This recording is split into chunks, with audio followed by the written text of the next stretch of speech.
Ito yung magandang ano, tingnan natin kung legit to mga para. Ito tingnan nyo. Kasi ang pair niya dito is 91 lang mga para. Tapos nag-note siya na 150 piso payment po.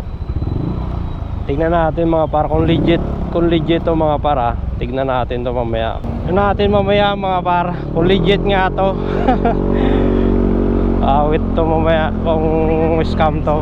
Kasi ampere niya kasi 91 lang.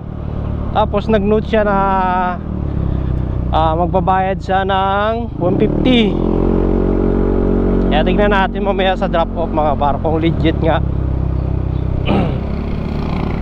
Kasi ang dami ko kasi nababasa mga screenshot nila sa group ng Angkas na may mga note na ganyan. Tapos pagdating sa drop off, sakto lang yung bayad.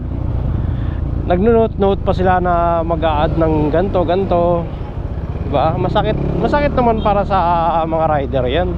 Dapat wag na kayo mag-note ng hindi naman totoo. Nagno-note pa kayo na mag-a-add kayo ng ganyan.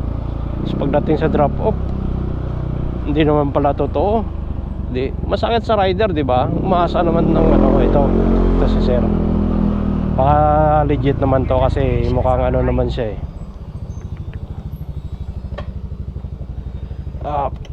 Sir Lawrence? Shower cap. It's your camera? Yeah.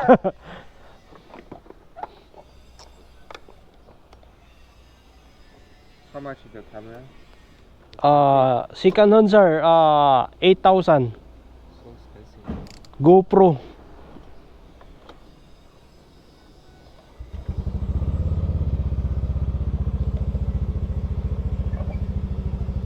Hey sir, do you have money change?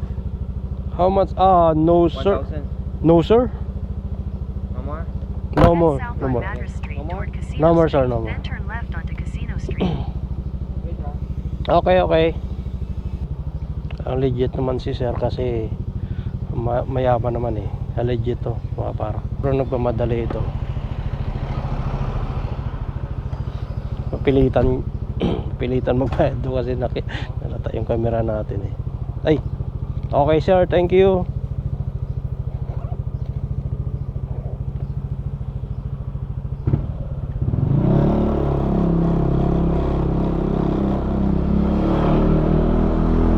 Legit nga mga par. Take the next left onto Casino Street, then turn right onto Fillmore Street. Siyempre nakita niya ang camera natin agad kaya ayun, Take the next right onto Fillmore Street. pilitan magbayad ng pero legit yun mga par kasi mayaman naman siya A few moments later. Your destination is on the right. Oops. Thank you sir. Okay sir, thank you sir, thank you sa tip. Okay na. Thank you sa tip sir Thank you. Diba?